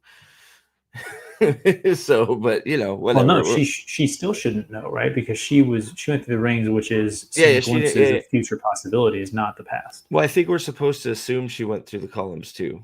Um, but I we hope have to not. we have to That make that assumption, but yeah. Um, yeah, but I think that just taken as a whole, I don't think I could give this episode more than a 5 out of 10. I think that's Um, probably right. 5 or 6 just is just fine. because I think that there's realistically you have the meat, the heart of the episode is Rand's, the crystal columns and through Iridian and stuff, right? And if that Right. was the only thing in the episode, right, then I could Mhm. probably give it maybe a 6 or a 7 out of 10. Yeah. Um, but the problem is you have the rest of it clomped onto it, and that Yep. those were mostly negative, right? So just Yep. the Avienda versus Rand versus land scene is a huge hit Yeah. to It's a the huge. the That's a narrative of huge the bummer. episode, as Yeah. well as the characters, the themes, all that stuff, right? So Most of and so I so think you if have so you have all the Avienda stuff is a negative. You have all the Moraine stuff is a negative. You have the Rand stuff that is mostly positive. Um, and I say mostly because it's not all, because there are some bits in there, right? The blood snow is a waste of time. Um, so yeah, I think 5 or 6 is very fair. And that is saying a lot for this show. yeah, this is probably the first episode of the series that even like I would even from me consider at least giving has over. has Yeah, has has broken even, right? yeah, Like I mean, yeah, it literally, and so yeah. we started this discussion off with a lot of like, hey, we need to acknowledge what they did good, which to some of you guys, watching, you might have been, like pulling your hair out saying like, did you guys watch the same episode I watched? How are you praising this episode? And I think it's just that we wanted to like get that out of the way to be like, look, we're not going to acknowledge the parts that were good and use them as a way to talk about the parts that were bad, right? Like Well, that's yeah. I think the It's thing that needed to be said. it's also more the idea that we could see that there was an effort put in to try and do some things that are narratively the same in the books. That effort was there in some aspects. Um, right. Yeah, So like, and the confusing thing that still honestly, like, I still feel a little weird about this was basically that, again, this wasn't written by like a writer that we haven't this is seen Rafe before, right? Gookins, right? Yeah. This wasn't written by like, this is the first episode this person's written and you're like, wow, who is this person? Why haven't they been on staff the entire time? This Yep. is the showrunner who has destroyed this series for 2.5 episodes or 2.5 seasons. And so you're like, dude, where was this? Like, Where was any of this? Even yeah. Yeah, any effort to be at all right? It's you know it's one of those things. It's just like, where was any of this in the very first episode with the oh, we had to make our mystery box, so we pulled all the good stuff with Rand and Tam out. Where is this even in the Two Rivers right now? With yeah. Fail, right? It's like it's just you have sort of I just it's yeah. Why have you decided to do this with this one episode and Well, nothing I think we else? know the answer. I think we actually do know the answer, right? Which is that Rafe is throwing a Hail Mary for season 4. Yeah, So dude. the fact that this happens here, there's two possible explanations, right? It could be Rafe has, I think he's gone on record saying that The Shadow Rising is one of his favorite books. Maybe he's been honest the whole time and he really actually liked this stuff. And so he wanted to write this part because it's a scene that he really liked. And, maybe, right? So maybe it's just total happenstance that the Crystal Columns is a scene that happened, right? Yeah. But I think the most likely thing is that he was trying to push the message that this is going to be the season that it actually gets to telling Robert Jordan's story. And he knows that if he could tell Robert Jordan's story, this show would get continued because people like that story and they want that story. But too little, too late, Yeah. Oh yeah, by far. And Grifter, that's going to happen with every episode, right? So they're so look, we're gonna we know who we are, we know how we are, we know we're being perfectly as fair as we can be. So, you know, we're gonna call it as we see it. That's just how we've always done it, right? So, yeah. So, yep, it's sort of weird. You know, the best of the worst by far. And yeah, sort of left me thinking in a weird spot. So, so I wasn't expecting to do this tonight. So thanks for hanging out. And you have anything to say before we take off here, sir? No, man. Just again, thanks for the opportunity to have this conversation. I'm probably gonna have to sit with this a little more and Yeah. kind of continue to process a little bit. I think you know I don't know where the fandom would be on this show if the Crystal Columns scene was the level of adaptation that we'd seen the entire time. Yeah. But that I think that a lot of the people who have stopped watching the show, maybe they weren't the people who are like, but we'll say not the book cloaks, right? Hmm. Not us specifically, but a lot of people who like watched the first season and like never finished it and never picked up a season two. I think a lot of those normie kind of fans or people who had never read the books that they said that they were catering the audience to, Yeah. that audience I think would still be with the show if Yeah. this episode had been what was happening for 2.5 seasons. Yep. And so I think what's important to point out with that is that this episode, I think, shows that the failure of the show is a conscious directional choice by Rafe, Yep. right? He Exactly. chose Yes. how to do this story. He could have done the story Yep. differently. He could And have. so Yeah. when it doesn't get renewed, it's because of him. Yep, that's exactly, and that's where the annoyance and anger comes out from this episode is that it was a conscious choice not to follow uh, some of the book stuff when you could have. You made a decision not to do it um, because you just showed that you can if you want to. If you want to, you can Yeah, make he a only very got good. himself to blame. You can make an attempt, and you chose not to attempt on the rest of the seasons. And you have nobody to blame but yourself when it gets canceled because uh, you know you showed that it's possible to do, and you just chose not to. So And don't get me wrong, I will happily accept the blame and credit for when the show gets canceled. I think you'll yeah, probably happily accept the blame and credit. Like, I'll stand 100%. up and take my portion of that, and I'll cheer and pat myself on the back Yep, for putting this travesty to sleep. Holding a pillow over its mouth and letting it die like Leandrin's 175-year-old son. yep, But I think that if anyone is being actually intellectually honest with themselves in their assessment of this, there's only one person to blame for the failure of this production, oh yeah. and I think this episode proves it. Yep, 100%, 100%. And on top of that, look, even if there was some stuff, the music's still horrible, the costumes are still horrible, the props are still horrible. They miss on so many levels still that it's unreal. So, but yeah, so um,